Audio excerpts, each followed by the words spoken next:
Hello everyone. तो आज के इस वीडियो लेक्चर में हम कवर करने वाले हैं अपनी क्लास 9th बायोलॉजी का chapter number first the fundamental unit of life. उसमें आज हम पढ़ने वाले हैं दो लास्ट सेल ऑर्गेनल जो कि हैं lysosomes and plastid. So welcome to best classes. मैं हूं छवि जैन। तो चलिए फ्रेंड्स स्टार्ट कर लेते हैं लाइसोसोम्स के साथ। लाइसोसोम्स का स्ट्रक्चर जान लेते हैं हम। लाइसोसोम्स एक मेम्ब्रेन बाउंड ऑर्गेनल होते हैं, यानी कि इनमें कवरिंग होती है। स्पेरिकल सैक लाइक स्ट्रक्चर होते हैं। मैं आपको इसका स्ट्रक्चर दिखाऊंगी तब आप समझ पाओगे स्पेरिकल कैसे होते हैं। सैक लाइक स्ट्रक्चर होता है यानी कि इनमें कुछ फेल होगा। क्या फेल होता है? डाइजेस्टिव एंजाइम्स फेल होते हैं। ये इंपॉर्टेंट बात है, ठीक है। आगे बढ़ते हैं। इसका स्ट्रक्चर मैंने आपको बताया स्पेरिकल लाइक होता है। आप अपनी मैथ में पढ़ोगे। जो है स्पेरिकल्स होते हैं। अब मैंने आपको बताया इससे सैक लाइक स्ट्रक्चर होता है यानी कि इनमें कुछ भरा होता है, ठीक है। अब इनका फंक्शन जानते हैं। फंक्शन इंपॉर्टेंट है बच्चों। Digestive enzymes are made by RER। जो डाइजेस्टिव एंजाइम्स होते हैं वो RER से बनते हैं। मैंने आपको बताया डाइजेस्टिव एंजाइम इनके अंदर फिल होते हैं, तो वो कहाँ से बनते हैं? वो बनते हैं हमारे RER से। This help to keep the cell by digesting any foreign material. ये जो है सेल को हेल्प करते हैं जो डाइजेस्टिव फॉरेन मटेरियल होते हैं उनको डाइजेस्ट करके। डाइजेस्टिव एंजाइम्स मैंने आपको बताया था। सो डाइजेस्टिव एंजाइम्स क्या करेंगे? कुछ डाइजेस्ट तो करेंगे। तो ये डाइजेस्ट करते हैं फॉरेन मटेरियल। इतना क्लियर है? चलो आगे देखते हैं। Lysosomes are a waste disposal system of the cell. Lysosomes को हम वेस्ट डिस्पोजल सिस्टम कहते हैं क्योंकि मैंने आपको बताया ये फॉरेन मटेरियल जो होते हैं उनको जो है डाइजेस्ट कर लेते हैं, इसलिए हम क्या कहते हैं? इनको हम कहते हैं waste disposal system of the cell. आगे क्लियर है? चलो, when cell get damaged, lysosomes may burst and the enzymes digest their own cell। देखो, जब जो है सेल में कुछ डैमेज आ जाता है, वो थोड़े से वीक हो जाते हैं, तो लाइसोसोम्स क्या होते हैं? बर्स्ट हो जाते हैं, यानी कि फट जाते हैं और इनके जो एंजाइम्स होते हैं वो बाहर आ जाते हैं और खुद के सेल को डाइजेस्ट कर लेते हैं। इसलिए हम इनको कहते हैं सुसाइडल बैग। सुसाइडल बैग इसलिए कहा है क्योंकि ये जो है खुद की सेल को ही डाइजेस्ट कर लेते हैं, इसलिए हमने क्या कहा है? सुसाइडल बैग कहा है। चलो आगे बढ़ते हैं। प्लास्टिड के साथ स्टार्ट करते हैं, ठीक है। सो प्लास्टिड एक ऐसा सेल ऑर्गेनल है जो कि प्लांट सेल में ही प्रेजेंट होता है केवल, ये याद रखना है आपको, ठीक है। Plastid have their own DNA and ribosomes. Plastid के पास खुद के DNA और राइबोसोम्स होते हैं, ठीक है। These are of two types. ये जो होते हैं वो टू टाइप्स के होते हैं। कौन कौन से? क्रोमोप्लास्ट एंड ल्यूकोप्लास्ट, ठीक है। ये इंपॉर्टेंट बात है, क्रोमोप्लास्ट एंड ल्यूकोप्लास्ट, ठीक है। अब क्रोमोप्लास्ट देखते हैं। क्रोमोप्लास्ट के पास होता है क्लोरोप्लास्ट। अभी हमने स्टार्ट किया प्लास्टिड के साथ। प्लास्टिड के पास होते हैं क्रोमोप्लास्ट। क्रोमोप्लास्ट में होते हैं क्लोरोप्लास्ट और क्लोरोप्लास्ट के अंदर होता है क्लोरोफिल।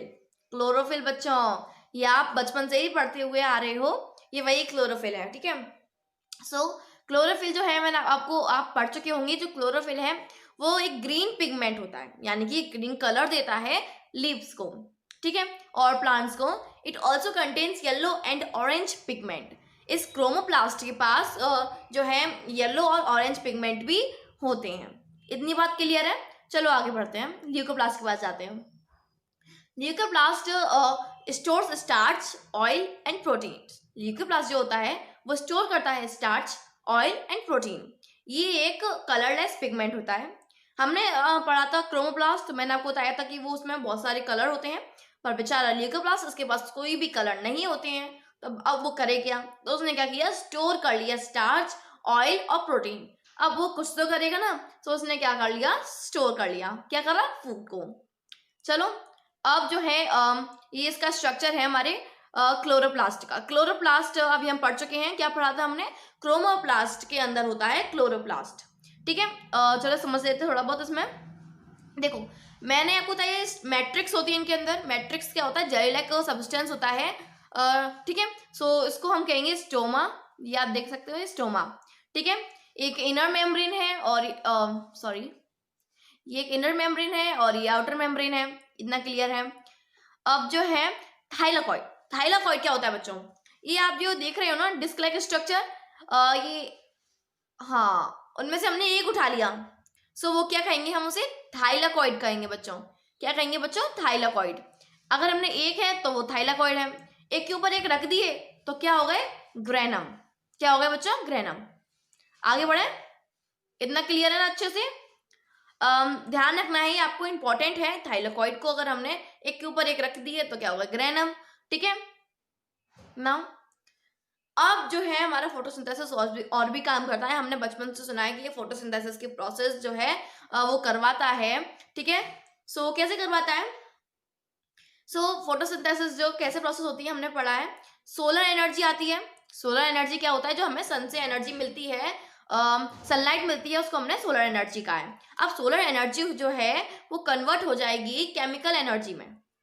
सोलर एनर्जी सबसे पहले ट्रैप होगी। कौन ट्रैप करेगा, हमारा क्लोरोप्लास्ट करेगा, यानी कि क्लोरोफिल करेगा। ठीक है, क्लोरोफिल इसको क्या करेगा, ट्रैप कर लेगा और ये सोलर एनर्जी को कन्वर्ट कर देगा केमिकल एनर्जी में। और केमिकल एनर्जी जो है वो रिएक्ट करेगी H2O और CO2 के साथ। यानी कि H2O क्या होता है बच्चों, वाटर, एंड CO2 क्या होता है बच्चों, कार्बन डाइऑक्साइड।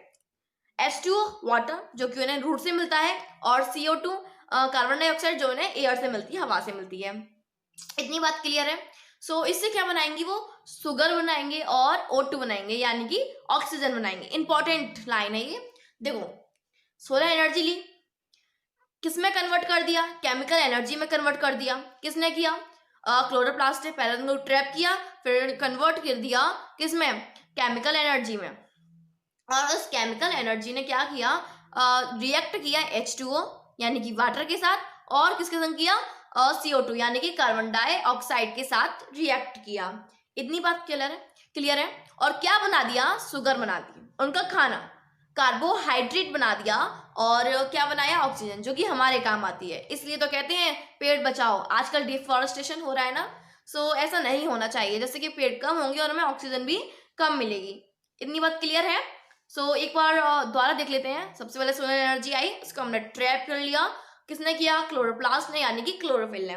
फिर कन्वर्ट कर दिया किसमें, इसने कन्वर्ट किया केमिकल एनर्जी में। केमिकल एनर्जी ने रिएक्ट किया H2O और CO2 के साथ, और क्या बना दिया, शुगर यानी कि कार्बोहाइड्रेट, और O2 यानी कि ऑक्सीजन। ऑक्सीजन हमारे काम आती है, और जो है ये हम जो है इनहेल करते हैं। इतनी बात क्लियर है।